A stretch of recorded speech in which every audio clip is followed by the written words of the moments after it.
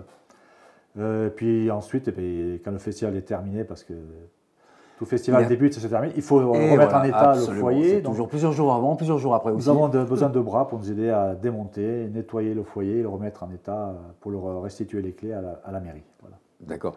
Et je dirais que qu'est-ce qui en fait, comment s'est passé en fait les trois premiers festivals finalement? Ça s'est bien passé. Il y a eu un bon accueil. Oui, la première édition en 2019, nous avions nous avions fait appel à nos relations, nos connaissances. Oui. Donc nous avions surtout travaillé avec des compagnies, des artistes proches, à savoir géographiquement, de Montpellier, de Nîmes. Et puis au fur et à mesure, 2023-2022, on a commencé à aller faire notre marché sur le festival Off d'Avignon, sachant que nous avons un budget limité. Donc pour l'instant, nous proposons surtout des spectacles avec un ou deux artistes sur le plateau. Ce qui est déjà... Par exemple, cette année, on avait un projet de faire venir un très beau spectacle, mais nous avons dû renoncer parce qu'au niveau technique, c'était trop lourd pour nous. Donc, mais nous avons tout pour être optimistes parce que la mairie de Nage-et-Solorgues a dans ses cartons, et le projet est lancé d'ailleurs, la construction d'une salle des fêtes qui devrait sortir de terre, je pense, pour 2026. Donc, on peut espérer que le festival 2026 se tiendra dans cette nouvelle salle des fêtes. Donc, ça sera sûrement un nouveau festival avec ça sera un nouveau challenge. Je pense. Un nouveau challenge. Tout à fait. Comment est-ce que maintenant, à l'heure actuelle, le public prend un petit peu ces festivals, ces organisations au niveau de la culture, etc. Vous sentez un regain d'énergie par rapport... Moi, je trouve, j'ai été surpris parce que là, pour aller chercher le public, parce qu'il faut aller le chercher, on va tracter sur les marchés comme Sommières, Calvisson. Et il m'est arrivé de tomber sur des personnes cette année qui étaient venues l'an passé et qui attendaient qu'une chose, c'est de connaître les dates pour venir la semaine prochaine. Donc, on commence à fidéliser le public et j'ai beaucoup de remerciements parce que les gens m'ont dit, mais l'an passé, j'ai vu des choses merveilleuses. Voilà. Donc, nous essayons de proposer des spectacles de qualité, variés, et les gens, le public nous en est reconnaissant. D'accord. Dans les périodes du mois de mai, c'est les périodes favorables? Pas facile, parce que tout le mois de mai est compliqué. Ce week-end-là, c'est le pont du 1er mai. La semaine suivante, c'est le pont de l'Ascension. Ensuite, un peu plus tard, il y a Pentecôte. C'est très compliqué le mois de mai. Donc, nous avons choisi. Et puis, nous avons de la concurrence, notamment les Jeux romains à Nîmes. Oui, la semaine suivante, ce n'est pas forcément le même public. Mais bon, la semaine suivante, nous ne sommes pas en concurrence. Mais on peut citer le festival de Patrick Timsit à Uzès. D'accord. Au mois de mai, il y a beaucoup de propositions pour le public. C'est très bien, d'ailleurs. Merci. Toutes les autres années, c'était la même période aussi? Oui, c'était le mois de mai. Toujours... Sinon, il faudrait qu'on change le nom du festival. Ouais, c'est ça. Ce qui peut avoir un autre jeu de mots aussi sur notre Tout à fait, mais bon, on a trouvé un très bon nom, donc on le garde et on reste sur le mois de mai. On va peut-être répéter les dates vraiment pour le festival, peut-être refaire juste un petit peu des journées, mais en rapide, pour savoir un petit peu ce que ça débute donc le 3 mai avec Macbeth. Puis ça continue le samedi 4 mai avec lecture le matin à 11h, Dyspraxie à 15h, Irina Gergaïev à 17h30 avec La vie n'est pas un conte de fées. Et on termine le samedi avec Stan et Chardon, les dossiers secrets d'Assassin, humour musical au foyer, suivi d'un apéro pour le public présent. Pour les réservations, comment est-ce que ça se passe? Alors, les réservations, les spectacles payants, on peut réserver sur Billets Réduc. D'accord. On mettra de toute façon sur HWM le numéro. Et puis il est aussi possible de réserver par téléphone. Par téléphone. Donc je ne sais pas si je peux donner les numéros. Oui, bien sûr. Alors il y a deux numéros, 06 25 76 00 15 ou bien 06 08 89 42 78. Sachant que par téléphone, les gens ont possibilité de réserver plusieurs spectacles et d'avoir des tarifs dégressifs. ce qui est compliqué à mettre en œuvre sur billet réduit. Possibilité de prendre la billetterie sur place aussi, le jour Tout à fait, aussi sur place, s'il reste des places, parce que l'année dernière, les 4 spectacles payants étaient complets quelques jours avant le début du festival. Et sinon, oui, il y a possibilité, paiement, carte bleue, chèque, espèce. Ouais, bah, écoutez, en tout cas, on vous souhaite une super réussite pour ce nouveau festival. Mais parce je me suis aperçu qu'on n'a pas parlé du dimanche. Mais, alors si effectivement, 3, le 4 et le 5. Donc le dimanche, nous terminons le festival avec une deuxième lecture, ce qui est un point nouveau, parce que l'an passé, nous n'avions qu'une seule lecture. Et pour nous, c'est un challenge, ces lectures, parce qu'on a un peu de mal à faire venir le public, qui est parfois réticent. Alors, expliquons peut-être un petit peu, parce que certains auditeurs, le mot lecture, par rapport à ce genre de prestation, ne savent pas exactement ce que les lectures, nous travaillons avec 2 comédiennes, Hélène Codello et Stéphanie Ripp, sont des comédiennes avec qui nous travaillons régulièrement. Et cette année, nous avons choisi donc 2 textes. Pour le samedi, c'est La Caraque, comme je disais tout à l'heure, de Joseph Darbeau. Et pour le dimanche, c'est Henri Gougaud, qui est un auteur âgé de 88 ans aujourd'hui, qui a écrit il y a quelques années Le Livre des Amours. Ce sont des textes, ce sont des contes plutôt érotiques.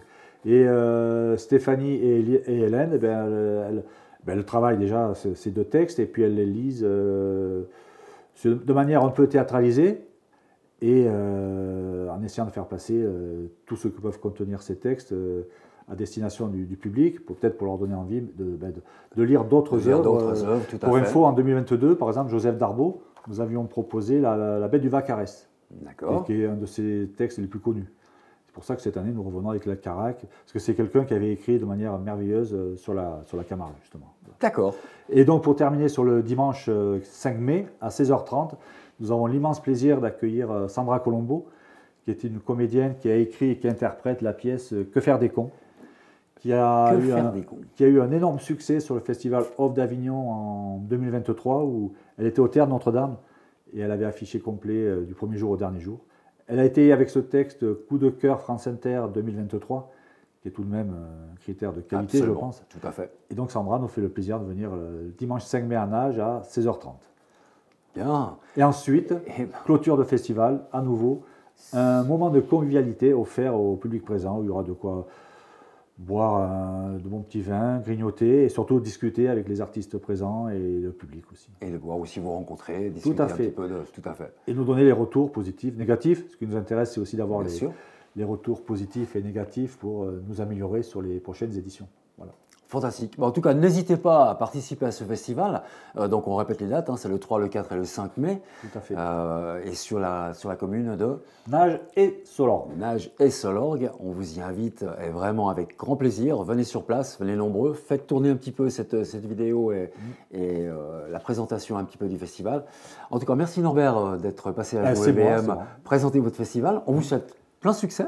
Et je croise les doigts pour que succès. Le public soit fidèle au rendez-vous pour cette 4e édition. Tout à fait. Très bien. À très bientôt. On viendra vous voir. Je pense qu'on sera sur place avec notre petit... J'y compte bien. Voilà. Et on vous souhaite une excellente fin de journée. Merci. À bientôt sur HWM TV, sur l'émission Panorama. Et on vous dit une excellente soirée ou après-midi pour ceux qui nous regardent en direct. Merci.